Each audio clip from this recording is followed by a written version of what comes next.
سب کی حاضری کو شہزادی شرف قبولیت عطا فرمائے اور ہماری ذاکری کو شرف قبولیت عطا فرمائے۔ بہت عمدہ اشعار سنا رہے تھے کہ وہ علی کس کو سناؤں جو میرے سینے میں، یہی سلمان بھی کہہ کے چلے گئے۔ تو وہ علی کس کو سناؤں جو میرے سینے میں ہے۔ یاد رکھیے گا کلیہ یہی ہے کہ جو بیان ہو رہا ہے اور آپ برداشت کر رہے ہیں بس اسی حد تک سنتے رہیے، ورنہ علی کو علی ہی برداشت کر پائے گا۔ اس سے بڑا جملہ میں کہہ بھی نہیں سکتا۔ علی کو علی کے سوا کوئی برداشت نہیں کر سکتا، بلکہ آپ زیارتوں کے فقرے پڑھا کیجئے، صرف پڑھا نہ کیجئے، غور کیا کیجئے۔ اس میں یہاں تک ہے کہ امام کہتے ہی اسے ہیں کہ جو اللہ کے علم کا صندوق ہو۔ اللہ کے علم کا صندوق۔ دیکھیں میں دو باتیں کرنا چاہتا ہوں تمہید صرف اس لیے، ورنہ میں کیا، میری بساط کیا، حقیر فقیر عبد ذلیل سراپہ تقصیر۔ ابھی اس کے بعد حجت الاسلام والمسلمین علی جناب مولانا زرغام صاحب قبلہ کی مرصع اور مجلہ تقریر ہوگی اور آپ ان کو سماعت کیجیے گا۔ آمد سرکار امام علی نقی علیہ السلام ہے، ولادت و سعادت امام علی نقی علیہ السلام ہے۔ آپ سب سے گزارش ہے کہ سرکار بقیت اللہ اجل اللہ تعالیٰ فرجہ الشریف کی بارگاہ میں مولا کی ولادت و سعادت کی مبارکباد پیش کریں کلکتری نعرہ صلوات کے ذریعے۔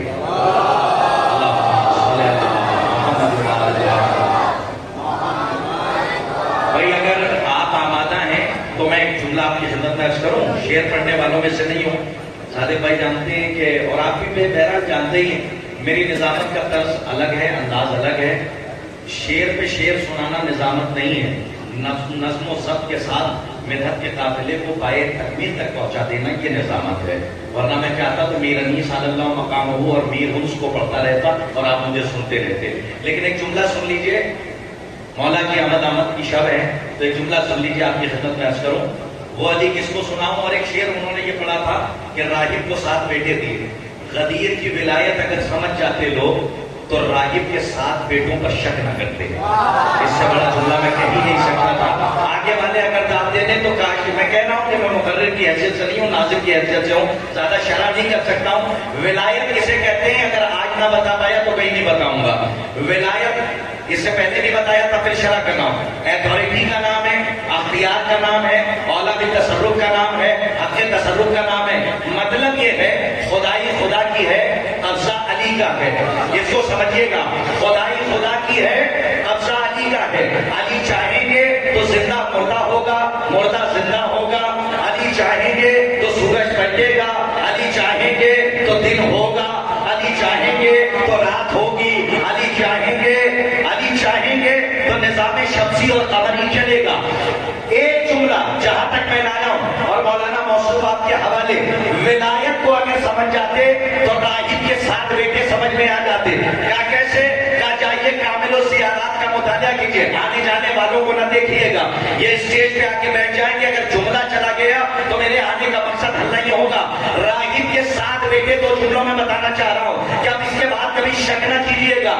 سنیے، لوگ کہتے ہیں جب مقدر میں نہیں تھا تو حسین نے دیا کیسے؟ ہمیں تمہاری معرفت کی کمی ہے، جو مقدر کو بدلتے اسی کو حسین کہتے ہیں۔ ارے نہیں پہنچے آپ تو میں کہہ کے گزر گیا۔ نہیں، علامہ طاہر جوہری صاحب نے بھی اپنی کتاب میں اس واقعے کو نقل کیا ہے، اور کئی مراجع میرے پاس موجود ہیں، جو پڑھتا ہوں، پڑھتا ہوں، سن کے پڑھنے والوں میں سے نہیں ہوں، تو بہت ذمہ داری کے ساتھ کہہ رہا ہوں کہ راہب کے 7 بیٹوں پر شک کس بات کا؟ آپ واقعہ غلط بیان کرتے ہیں کہ نعوذ باللہ ثم معاذ اللہ، رسول نے کہا نہیں، حسین نے کہا دیے، رسول نے کہا نہیں، حسین نے کہا دیے۔ ہمیں یہ ہو ہی نہیں سکتا کہ ایک محمد کہے نہیں، ایک محمد کہے دیے، اس لیے کہ یہاں کلنا محمد کا مسئلہ ہے۔ اگر پہلا کہے گا نہیں تو آخری کہے گا نہیں۔ یہی وجہ ہے کہ کل بھی یزیدیت بیعت کے لیے گھوم رہی تھی، آج بھی یزیدیت بیعت کے لیے گھوم رہی ہے، کیونکہ حسین جیسا کبھی یزید جیسوں کی بیعت نہیں کر سکتا۔ شرح کے یہ مسئلہ ہے، جو آئے گا وہ بھی یزیدیت کو قتل کرے گا۔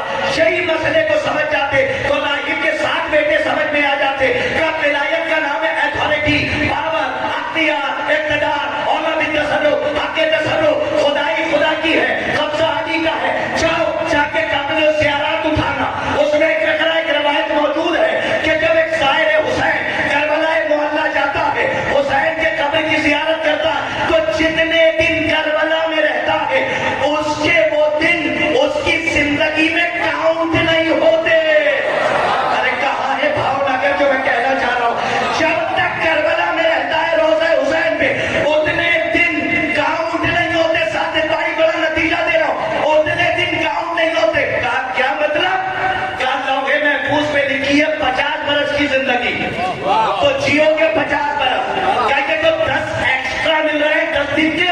کہتے کیا ہے؟ کہتے قبر حسین کے احترام میں، میں کیا عرض کر رہا ہوں، قبر حسین کے احترام میں اللہ تمہیں تبرک کے طور پہ اضافی زندگی دے رہا ہے جو لوگے محفوظ کی زندگی میں کاؤنٹ نہیں ہوتی. ارے تمہیں اتنا بھی نہیں سمجھ میں آیا؟ شو حسین اپنے قبر کی زیارت کے صدقے میں ایک دن میں کروڑوں زندگیاں بانٹ رہا ہو. کیا راغب کو 7 بیٹے نہیں دے سکتا؟ ولایت کو سمجھ جاتے تو کبھی اس پہ شک نہ کرتے کہ راغب کے بیٹوں پہ شک نہیں ہے، حسین کی ادا پہ شک ہے. یہ راغب کے بیٹوں پہ شک نہیں ہے. اور دنیا کچھ لوگ کہتے ہیں جھوٹی باتیں معصوم سے منسوب نہ کی جائیں. ہمیں جب فضیلت میں موجود ہیں، جھوٹ ہے ہی نہیں. اور کئی مراجع موجود ہیں جس میں علماء نے بیان بھی کیا ہے، وہ واقعہ غلط نہیں ہونا چاہیے. بہت امام علی نبی علیہ السلام کی آمد آمد کی تاریخ ہے. آئیے میں علامہ نسیم امروی کو بچا کر صرف ایک شعر پڑھ کے مولانا موصوف کو آپ کے حوالے کروں. حیدر حیدر بول رہا ہے، کانوں میں رس گھول رہا ہے. ارے رات کا تو مسئلہ ہی الگ ہوتا. اس وقت جس وقت محفل ہو رہی تھی میں اشرا پڑھتا ہوں، اللہ یہ جانتے ہیں، تو وہ وقت میں برداشت کر گیا. رات میں تو خود بخود آپ بولیں گے نا امید اعظمی، مولانا علی عباس امید اعظمی کا مطلب. اس کے بعد انہوں نے کوئی شعر ہی نہیں کہا یہی منقبت ہے. کیا کہ حیدر حیدر بول رہا ہے، کانوں میں رس کھول رہا ہے، ایک علی کے نام کا نعرہ سب کے شجرے کھول رہا ہے. حیدر حیدر بول رہا ہے، کانوں میں رس کھول رہا ہے، ایک علی کے نام کا نعرہ سب کے شجرے کھول رہا ہے.